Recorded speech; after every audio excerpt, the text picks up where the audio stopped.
সুন্দর পুরো নরম নরম হয়েছে দেখতে পাচ্ছ এখানে। আর এখানে দেখো এই তরকারিটা কালারটা भी কত সুন্দর এসেছে। কি খাচ্ছ তুমি? লুচি মটর আলুর তরকারি। লুচি মটর আলুর তরকারি। মসুর ডালটা এখানে দিয়ে দেবো।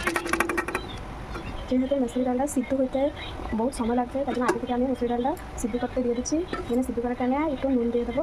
এখানে আমি 1 চামচের মতো নুন দিয়ে দিচ্ছি, তারপরে ঢাকা দিয়ে দেবো 10 থেকে 20 মিনিট। তো বন্ধুরা 10 থেকে 20 মিনিট হয়ে যাচ্ছে। এটা দেখো ডালটা কেমন সিদ্ধ হয়েছে, দেখতে পাচ্ছি এখানে আমার ডালটা পুরো সিদ্ধ হয়ে গেছে।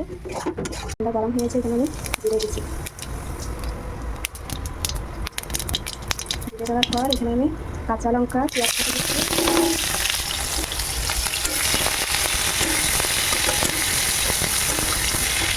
এখানে পেঁয়াজটা ভাজা হয়ে গেছে লাল করে, এখানে হলুদ গুঁড়ো দেবো।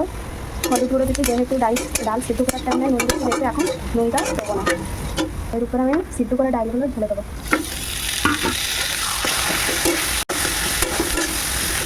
ভালো করে ধরে ধরে এখানে আমি একটু জিরের গুঁড়ি দেবো। এখানে আমি জিরের গুঁড়ি দিচ্ছি। এটা দিয়ে 1 বাটি জল দেবো। এখানে জল দিয়ে দিচ্ছি। তবে এখানে আমি মটরটা দেবো। এখানে আমি আলুটা দিয়ে দেবো সিদ্ধ করার জন্য। এখানে এখন আমি এই যে তেজপাতা দেবো, তারপরে পরিমাণ মতো নুন দেবো, 1-1.5 চামচ নুন দিয়ে দেবো। দিয়ে দেওয়ার পরে এখানে আমি হলুদ দেবো, হলুদ গুঁড়ো দিয়ে দিচ্ছি। এখানে নাড়াচাড়া করে এখানে প্রেসার কুকারটা এখানে আমি 100 গ্রাম মতো ময়দা নিচ্ছি। ময়দা নেওয়ার পর এখানে আমি নুন দিয়ে দিচ্ছি, 1/2 চামচের মতো নুন দিয়ে দিচ্ছি। এভাবে নুন দিয়ে ভালো মতো গুলাই নেবো। নুন দিয়ে ভালো মতো গুলাই নিচ্ছি। এখন হচ্ছে আমি সাদা তেল দেবো একটু। এই সাদা তেল দিয়ে ভালো মতো গুলাই নিতে হবে। ময়দাটা ভালো করে তেল দিয়ে গুলাই নেওয়ার পর এখানে হচ্ছে অল্প অল্প করে জল ঢালবো। বেশি করে ঢালবো না, হালকা হালকা অল্প অল্প করে জল ঢাললে এটা মাখবো। তো দেখো বন্ধুরা এখানে আমার ময়দাটা ভালো করে, এখানে আমি আগে থেকে টমেটো কেটে রেখেছি, তারপরে টমেটো কেটে রেখেছি, পেঁয়াজ কেটে রেখেছি, এখানে আদা রসুন বেটে রেখেছি। তো এখানে আমার কড়াই গরম হয়ে তেলও গরম হয়ে গেছে। এখানে আমি জিরে দেবো। তার আমি এখানে পেঁয়াজ দিচ্ছি।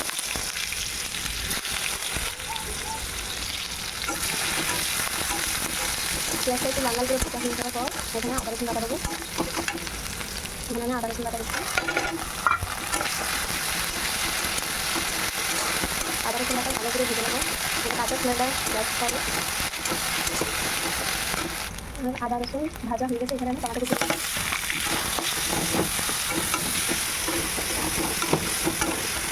এখানে আমি হালকা হলুদ গুঁড়ো দেবো, বেশি দেবো না, যেহেতু মটর আলু সিদ্ধ করার জন্য হলুদ গুঁড়ো দিচ্ছি। হালকা হলুদ গুঁড়ো দিচ্ছি। লঙ্কার গুঁড়ো দেবো। এখানে আমি 1-1.5 চামচ লঙ্কা গুঁড়ো দিচ্ছি, যেহেতু আমরা একটু ঝাল খাই। তোমরা যেমন ঝাল হিসাবে তোমরা লঙ্কা গুঁড়ো দেবা, তোমরা যেরকম ঝাল খাও সেরকম একটু লঙ্কা গুঁড়ো দেবা। এখানে আমি নুনটা দিইনি। মটর আলু ঢালার পর নুনটা তরকারি চেখে দেখবা নুনটা কেমন থেকেছে, তারপরে নুনটা শর্ট করলে একটু নুনটা দিয়ে দেবা। তাই এখানে আমি জিরে গুঁড়ো দিয়ে দেবো। জিরে গুঁড়ো এখানে আমি জিরে গুঁড়ো দিয়ে দিচ্ছি। তারপরে ধনিয়ার গুঁড়ো দেবো এখানে।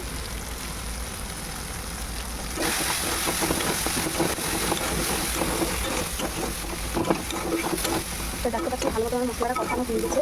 এখানে আমি সিদ্ধ করে রাখা মটর আলু দিয়ে দেবো। এখানে সিদ্ধ করে রাখা মটর আলু দিয়ে দিচ্ছি। এখানে আমার তরকারিটা ফুটতে চাই।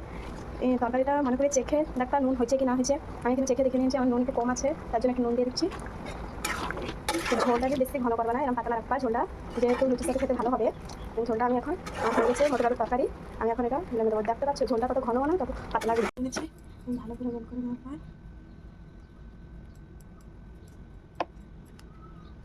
এটাকে গোলটাকে এভাবে করে নিতে হবে। এর ভিতরে মুসুর ডাল যে করে রাখছি এটা এভাবে ঢুকাতে হবে। আবার এটাকে এভাবে গোল করে নেবো। তো বন্ধুরা এটা আমি এখানে তেল দিয়ে ভালো করে বেলে নেবো। এটা যেন আস্তে আস্তে করে বেলবো, যেন এর ভিতর থেকে মসুর ডালটা যেন না বেড়ে যায়। তো এইভাবে আমি সফট করে লুচিয়ে একটা একটা করে বেলে নেবো। তো বন্ধুরা দেখুন এখানে আমার লুচি বেলা হয়ে গেছে। এখন তেলের উপরে ছাড়বো। তো দেখো বন্ধুরা আমার তেলটা গরম হয়ে গেছে। এখানে আমি লুচি ছাড়বো।